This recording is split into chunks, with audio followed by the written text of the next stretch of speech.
अजीम खान साहब, मैं पूछना चाहती हूं, अखिलेश जी क्या कहना चाह रहे हैं? बैलेंस का एनकाउंटर, क्या बैलेंस हो रहा है? क्या न्याय रामगोपाल मिश्रा और उसके परिवार को नहीं मिलना चाहिए? सवाल यह भी है कि अगर आप एनकाउंटर के आंकड़े देखें तो लगभग 500 एनकाउंटर मुलायम सिंह यादव के दौर में हुए थे और लगभग 400 एनकाउंटर से ज्यादा अखिलेश यादव के दौर में हुए थे। पिछले 7 साल का जो आंकड़ा है वो 207 का आंकड़ा है। तो मुझे बताइए, ये एनकाउंटर का पाठ किसे पढ़ाया जा रहा है? देखिए नाविका जी, आप एक आंकड़ा दे रही हैं कि माननीय नेताजी के टाइम पे इतने एनकाउंटर हुए, लेकिन शायद आपने ये नहीं देखा होगा कि इनकाउंटर का काउंटर कभी नहीं देखा होगा आपने।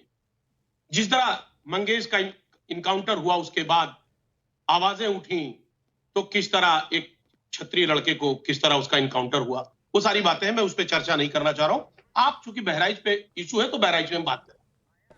देखिए, एक बात नाविका जी बहुत स्पष्ट है कि जिस तरह 13 तारीख को वहां दंगा भड़का और एक युवक की जान चली गई, रामगोपाल मिश्रा जी की, वो भी मेरे अपने हैं।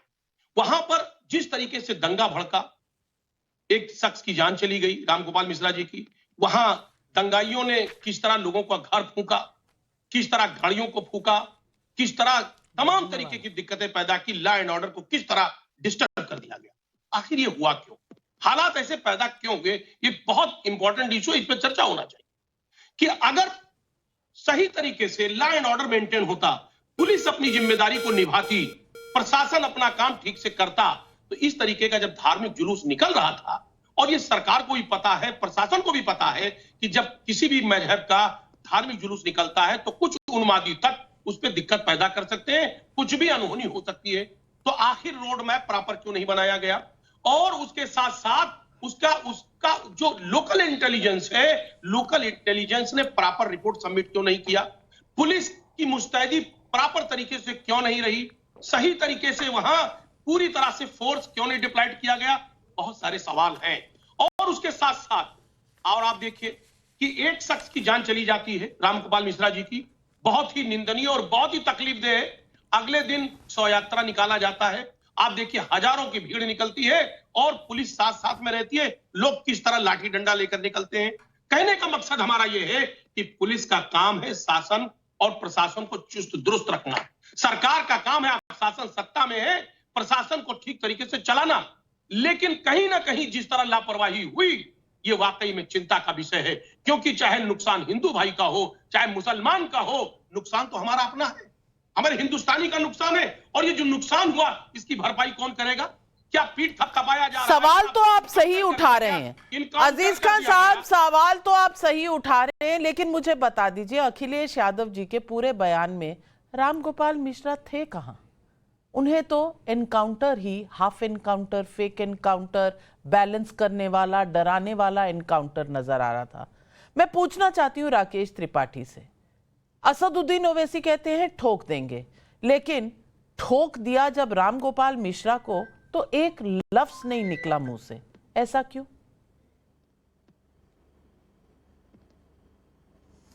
देखिए, अजीज खान ने कम से कम, आज मैं इनकी पीठ तो थपथपा ही सकता हूं कि समाजवादी पार्टी में रहते हुए भी कम से कम इन्होंने ये कहा कि रामगोपाल मिश्रा की दर्दनाक तरीके से जिस तरह से हत्या की गई वो पीड़ाजनक। कम से कम समाजवादी पार्टी का कोई प्रवक्ता, कोई नेता तो ये कहने को तैयार हुआ कि वो पीड़ाजनक है, वरना तो समाजवादी पार्टी के किसी नेता प्रवक्ता के मुंह से एक लाइन, एक शब्द नहीं निकला है कि रामगोपाल मिश्रा की जो जिस तरह से दुर्दांत तरीके से हत्या की गई है वो पीड़ाजनक है। उनकी पीड़ा स्वाभाविक तौर पर झलकी है कि तालिब का एनकाउंटर कैसे कर दिया गया, सरफराज के पैरों में गोली कैसे लगी है, गोली सरफराज के पैर में लगती है और दर्द सीधा अखिलेश यादव जी को उठता है। मैं जानता था कि जैसे ही इस तरह की कोई धरपकड़ होगी, मुठभेड़ होगी या गिरफ्तारियां होंगी, वैसे ही अखिलेश यादव जी की पीड़ा सार्वजनिक हो जाएगी कि देखिए, निर्दोष मासूम लोगों को फंसाया जा रहा है, मासूम लोगों पर पुलिस अत्याचार कर रही है, कार्रवाई कर रही है। लेकिन कान खोल करके सुन लीजिए, जिन लोगों ने दंगा भड़काने का प्रयास किया है, जिन लोगों ने कानून व्यवस्था को छिन्न भिन्न करने का प्रयास किया है, उनके खिलाफ कठोरतम कार्रवाई होती रहेगी। और पुलिस के ऊपर गोली चलाने का दुस्साहस जो लोग करेंगे ना, सठे साठ्यम समाचरित उनके साथ होगा ही होगा। उत्तर प्रदेश की पुलिस हाथ पर हाथ धर के बैठेगी नहीं। अगर पुलिस पर गोली चलाएंगे, दुस्साहस दिखाएंगे, तो निश्चित तौर पर यही मुकम्मल अंजाम होगा। मैं इस बात को फिर स्पष्ट तौर पर कह रहा हूं, और अगर अखिलेश यादव जी को इस बारे में पीड़ा होती है कि ये सरफराज का या तालिब का एनकाउंटर क्यों हो गया, पैर में गोली क्यों मार दी गई, तो अगर आपके संपर्क संबंध हो, आपको पीड़ा होती है, तो उनके पास तक संदेश पहुंचा दीजिए कि बाकी जो वांछित दंगाई है ना, जिनके खिलाफ एफआईआर दर्ज है, जो नेम्ड हैं या जो इस मामले में किसी प्रकार से संलिप्त हैं, उनको अपने स्थानीय नेताओं के द्वारा एक बार सूचना पहुंचा दीजिए कि कचहरी में आकर के आत्मसमर्पण कर दें या उत्तर प्रदेश की पुलिस के सामने आकर आत्मसमर्पण कर दें। और अगर आत्मसमर्पण नहीं करेंगे, पुलिस के साथ टकराव करने की कोशिश करेंगे, पुलिस के ऊपर गोली चलाने की कोशिश करेंगे, तो फिर ऐसे ही अखिलेश यादव जी का दर्द बढ़ता जाएगा। वो सार्वजनिक तौर पर अपने इस दर्द का इजहार करते रहेंगे, लेकिन इस दर्द से निजात उनको नहीं मिलने वाली है। यह दर्द खत्म नहीं होने वाला है, क्योंकि उत्तर प्रदेश की पुलिस, उत्तर प्रदेश की सरकार किसी प्रकार की कोई रहमदिली, कोई नरमी बरतने वाली नहीं है। ये जो अपराधी पकड़े गए हैं, इन अपराधियों के खिलाफ राष्ट्रीय सुरक्षा कानून के तहत कार्रवाई की जाने वाली है। एनएसएल इंपोज करने का काम करेंगे, क्योंकि ऐसे तत्व, ये पैशाचिक तत्व है, ये समाज के लिए खतरा है, ये समाज की सुख शांति के लिए खतरा है। ये केवल रामगोपाल मिश्रा की हत्या ही नहीं है, ये डराने धमकाने का प्रयास है कि दुर्गा प्रतिमा विसर्जन का कोई जुलूस लेकर के मत निकलना। यह संवेदनशील क्षेत्र है। और देखिए कैसे अजीज खान भी बताते समय कह रहे थे कि अनहोनी हो सकती है, प्रशासन इस बात की पहले से आशंका क्यों नहीं रखता है। शर्म नहीं आती है ये बात कहते समय? हिंदू वृत्त त्योहार मनाते समय हम हमेशा अनहोनी की आशंका में रहे, हम हमेशा सुरक्षा के संगीनों के साए में रहे।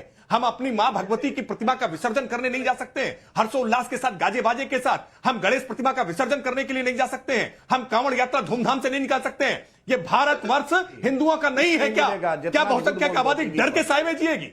ये कैसी बात करते हैं अजीज खान? एक बार बहुत बड़ी बात है कि हिंदू शोभा यात्राओं में सिर्फ उत्तर प्रदेश नहीं, बिहार, हैदराबाद, कर्नाटक, बंगाल, हर जगह पथराव होता है। ऐसा क्यों? और आदिल हसन साहब, मैं आपसे पूछना चाहती हूं, बैरिस्टर ओवैसी साहब आज कह रहे हैं कि ये ठोक देंगे का नतीजा है जो आज एनकाउंटर हुआ। मैं पूछना चाहती हूं, बड़े अदब से, बहुत ही रिस्पेक्ट से आपसे पूछना चाहती हूं, असदुद्दीन ओवैसी साहब ने उस दिन कुछ क्यों नहीं कहा 13 अक्टूबर को, जब गोलियों से राम गोपाल मिश्रा को ठोक दिया गया था, उसकी जान चली गई थी।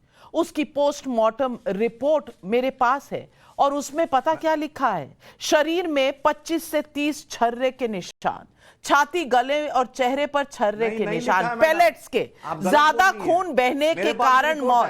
दिखाएं पैरों के दोनों, दिखाएं मैडम रिपोर्ट, मैडम ठीक।